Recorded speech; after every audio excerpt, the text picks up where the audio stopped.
ಬೆಂಗಳೂರು ಉಪನಗರ ರೈಲು ಯೋಜನೆಗೆ ಸಂಬಂಧಿಸಿದಂತೆ ಇದೀಗ ಮಹತ್ವದ ಬದಲಾವಣೆಯೊಂದು ನಡೆಯುವ ಸಾಧ್ಯತೆ ಇದೆ. ನಗರದ ಸಂಚಾರ ಸಮಸ್ಯೆಗೆ ಶಾಶ್ವತ ಪರಿಹಾರ ನೀಡಲಿದೆ ಎಂದು ನಿರೀಕ್ಷಿಸಲಾಗಿರುವ ಬೆಂಗಳೂರು ಸಬರ್ಬನ್ ರೈಲು ಯೋಜನೆ ತನ್ನ ಸಿಗ್ನಲಿಂಗ್ ವ್ಯವಸ್ಥೆಯಲ್ಲೇ ದೊಡ್ಡ ಬದಲಾವಣೆಗೆ ಮುಂದಾಗಿದೆ.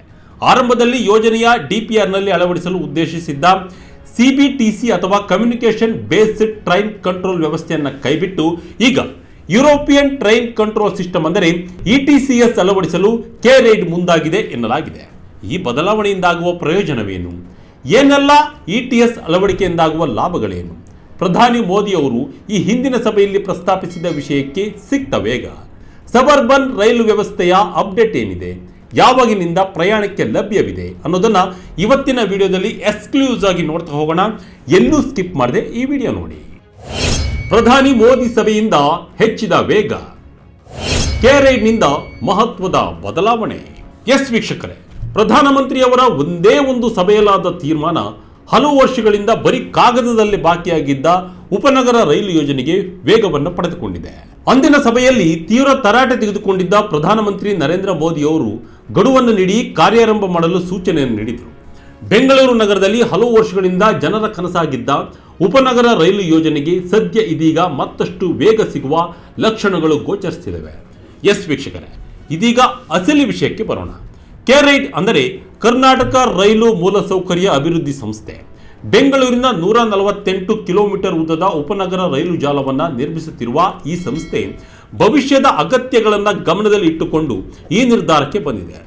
ನಗರ ವ್ಯಾಪ್ತಿಯನ್ನು ಮೀರಿ ಮುಂದಿನ ದಿನಗಳಲ್ಲಿ ಹೊರವಲಯ ಜಿಲ್ಲೆಗಳವರೆಗೆ ರೈಲು ಸೇವೆ ವಿಸ್ತರಿಸಿದಾಗ ವೇಗದ ರೈಲುಗಳ ಸಂಚಾರಕ್ಕೆ ಇಟಿಸಿಎಸ್ ಹೆಚ್ಚು ಅನುಕೂಲಕರವಾಗಲಿದೆ ಎಂಬುದು ಅಧಿಕಾರಿಗಳ ಅಭಿಪ್ರಾಯವಾಗಿದೆ. ಇದು ಹೆಚ್ಚಿನ ಜನರ ನಿರೀಕ್ಷೆಯನ್ನು ತಲುಪಬಹುದು ಎಂದು ಅಂದಾಜಿಸಲಾಗಿದೆ. ಸಬರ್ಬನ್ ರೈಲು ವಿಸ್ತಾರವಾಗುವುದು ಎಲ್ಲೆಲ್ಲಿ?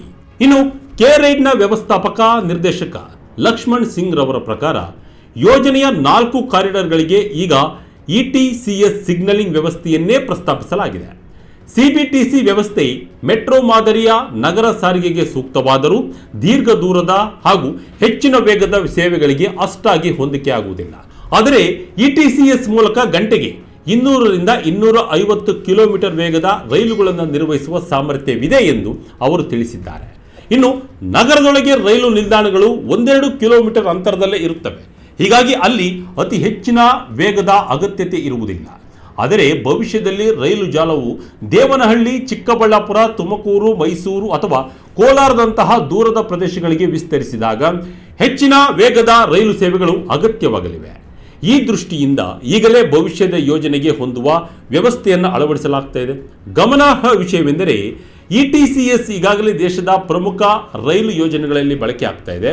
ದೆಹಲಿ, ಗಾಜಿಯಾಬಾದ್, ಮೀರತ್ ನಡುವಿನ ನಮೋ ಭಾರತ್ ಕಾರಿಡಾರ್ನಲ್ಲಿ ಇಟಿಸಿಎಸ್ ಲೆವೆಲ್ 2 ವ್ಯವಸ್ಥೆ ಯಶಸ್ವಿಯಾಗಿ ಕಾರ್ಯನಿರ್ವಹಿಸ್ತಾ ಇದೆ. ಇದೇ ತಂತ್ರಜ್ಞಾನವನ್ನು ಮುಂಬೈ ಅಹಮದಾಬಾದ್ ಹೈಸ್ಪೀಡ್ ರೈಲು ಯೋಜನೆಗೂ ಪ್ರಸ್ತಾಪಿಸಲಾಗಿದೆ. ಇಟಿಸಿಎಸ್ ವಿಶೇಷತೆ ಏನು, ಸಾಮರ್ಥ್ಯ ಹೇಗಿದೆ? ಹಾಗಾದ್ರೆ ಇಟಿಸಿಎಸ್ ವಿಶೇಷತೆ ಏನು ಎಂಬ ಪ್ರಶ್ನೆ ಮೂಡಬಹುದು. ಈ ವ್ಯವಸ್ಥೆ ರೈಲು ಮತ್ತು ಹೊಳಿಯ ನಡುವಿನ ನಿರಂತರ ಸಂವಹನ ಸಾಧ್ಯವಾಗಿಸುತ್ತದೆ.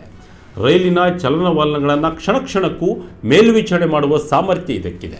ಜೊತೆಗೆ automatic train production, automatic train operation ಮತ್ತು ಆಟೋಮೆಟಿಕ್ ಟ್ರೈನ್ ಸೂಪರ್ವಿಷನ್ ವ್ಯವಸ್ಥೆಯನ್ನು ಒಟ್ಟಿಗೆ ಒಳಗೊಂಡಿದೆ. ಇದರಿಂದ ರೈಲು ಸುರಕ್ಷತೆ ಹೆಚ್ಚುತ್ತದೆ, ರೈಲುಗಳ ನಡುವಿನ ಅಂತರವನ್ನು ಕಡಿಮೆ ಮಾಡಬಹುದು, ಸೇವೆಗಳ ಸಂಖ್ಯೆಯನ್ನು ಹೆಚ್ಚಿಸಲು ಸಾಧ್ಯವಾಗುತ್ತದೆ.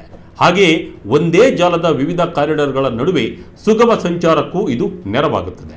ಪ್ರಯಾಣಿಕರು ಮಧ್ಯದಲ್ಲಿ ರೈಲು ಬದಲಾಯಿಸುವ ಅಗತ್ಯವಿಲ್ಲದೆ ಒಂದೇ ರೈಲಿನಲ್ಲಿ ದೂರದ ಸ್ಥಳಗಳಿಗೆ ಪ್ರಯಾಣಿಸುವ ಅವಕಾಶವೂ ಸಿಗಬಹುದು. ಬೆಂಗಳೂರು ಉಪನಗರ ರೈಲು ಯೋಜನೆ ಒಟ್ಟು 4 ಪ್ರಮುಖ ಕಾರಿಡಾರ್ಗಳನ್ನು ಒಳಗೊಂಡಿದೆ. ಮೊದಲನೆಯ ಸಂಪಿಗೆ ಲೈನ್, ಇದು ಕೆಎಸ್ಆರ್ ಬೆಂಗಳೂರು ಸಿಟಿಯಿಂದ ವಿಮಾನ ನಿಲ್ದಾಣ ಹಾಗೂ ದೇವನಹಳ್ಳಿಯವರೆಗೆ ಸಂಪರ್ಕವನ್ನು ಕಲ್ಪಿಸಲಿದೆ. ಸುಮಾರು 41.4 ಕಿಲೋಮೀಟರ್ ಉದ್ದದ ಈ ಮಾರ್ಗವು ವಿಮಾನ ನಿಲ್ದಾಣಕ್ಕೆ ವೇಗದ ಸಂಪರ್ಕ ಒದಗಿಸುವ ನಿರೀಕ್ಷೆ ಇದೆ. ಇನ್ನು ಎರಡನೇದು ಮಲ್ಲಿಗೆ ಲೈನ್, ಇದು ಬೆನ್ನಿಗಾನಹಳ್ಳಿ ಮತ್ತು ಚಿಕ್ಕಬಾಣಾವರ ನಡುವಿನ 25 ಕಿಲೋಮೀಟರ್ ಮಾರ್ಗವಾಗಿದೆ. ಇನ್ನು ಮೂರನೇದು ಪಾರಿಜಾತ ಲೈನ್, ಇದು ಕೆಂಗೇರಿ ಮತ್ತು ವೈಟ್ಫೀಲ್ಡ್ ಅನ್ನು ಸಂಪರ್ಕಿಸುವ 35.5 ಕಿಲೋಮೀಟರ್ ಉದ್ದದ ಕಾರಿಡಾರ್ ಆಗಿದೆ. ಇನ್ನು ನಾಲ್ಕನೇದು ಕನಕ ಲೈನ್, ಇದು ಹೀಲಲಿಗೆ ಮತ್ತು ರಾಜನಕುಂಟೆ ನಡುವಿನ 46.25 ಕಿಲೋಮೀಟರ್ ಮಾರ್ಗವನ್ನು ಒಳಗೊಂಡಿದೆ. ಜಾರಿಗೆ ಬರುತ್ತಾ ಪ್ರಾದೇಶಿಕ ಕ್ಷಿಪ್ರ ಸಾರಿಗೆ ವ್ಯವಸ್ಥೆ. ಇದಷ್ಟೇ ಅಲ್ಲ, ಭವಿಷ್ಯದಲ್ಲಿ ಇನ್ನಷ್ಟು ಮಾರ್ಗಗಳನ್ನು ಸೇರಿಸುವ ಯೋಜನೆಯು ಕೆರೇಡ್ ಬಳಿ ಇತ್ತು. ದೇವನಹಳ್ಳಿಯಿಂದ ಚಿಕ್ಕಬಳ್ಳಾಪುರ, ಚಿಕ್ಕಬಾಣಾವರದಿಂದ ಕುಣಿಗಲ್ಲು, ಚಿಕ್ಕಬಾಣಾವರದಿಂದ ದೊಡ್ಡಬಳ್ಳಾಪುರ, ಸಮೀಪದ ದಾಬಸ್ಪೇಟೆ, ಕೆಂಗೇರಿಯಿಂದ ಹೆಜ್ಜಾಲ, ಹೀಲಿಗೆಯಿಂದ ಆನೇಕಲ್ ರಸ್ತೆ ಹಾಗೂ ರಾಜನಕುಂಟೆಯಿಂದ ವದರಹಳ್ಳಿಯವರೆಗೆ ಹೊಸ ಮಾರ್ಗಗಳನ್ನು ಪ್ರಸ್ತಾವನೆಯೂ ಇತ್ತು. ಒಟ್ಟಾರೆ ಸುಮಾರು 146 ಕಿಲೋಮೀಟರ್ ಉದ್ದದ ಹೆಚ್ಚುವರಿ ರೈಲು ಮಾರ್ಗಗಳನ್ನು ನಿರ್ಮಿಸುವ ಉದ್ದೇಶವಿತ್ತು. ಆದರೆ ಈ ಪ್ರಸ್ತಾವನೆಗೆ ದಕ್ಷಿಣ ಪಶ್ಚಿಮ ರೈಲ್ವೆ ಒಪ್ಪಿಗೆ ನೀಡಿಲ್ಲ ಎನ್ನಲಾಗಿದೆ.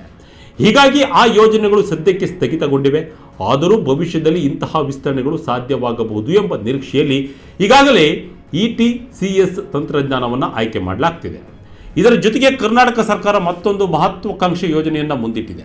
ಅದು ಪ್ರಾದೇಶಿಕ ಕ್ಷಿಪ್ರ ಸಾರಿಗೆ ವ್ಯವಸ್ಥೆ ಅಥವಾ RRTS. ದೆಹಲಿ, ಮೀರತ್, ನಮೋ ಭಾರತ್ ಮಾದರಿಯಲ್ಲೇ ಬೆಂಗಳೂರಿನ ಸುತ್ತಮುತ್ತ 5 ಸೆಮಿ ಹೈಸ್ಪೀಡ್ ಕಾರಿಡಾರ್ಗಳನ್ನು ನಿರ್ಮಿಸಲು ರಾಜ್ಯ ಸರ್ಕಾರ ಕೇಂದ್ರದ ಅನುಮತಿಯನ್ನು ಕೋರಿದೆ.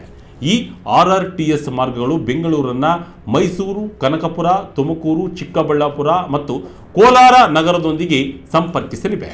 ಗಂಟೆಗೆ 160 ಕಿಲೋಮೀಟರ್ ವೇಗದಲ್ಲಿ ಸಂಚರಿಸುವ ರೈಲುಗಳ ಮೂಲಕ ಈ ನಗರಗಳಿಗೆ ವೇಗದ ಸಂಪರ್ಕ ಕಲ್ಪಿಸುವ ಉದ್ದೇಶ ಸರ್ಕಾರದಾಗಿದೆ.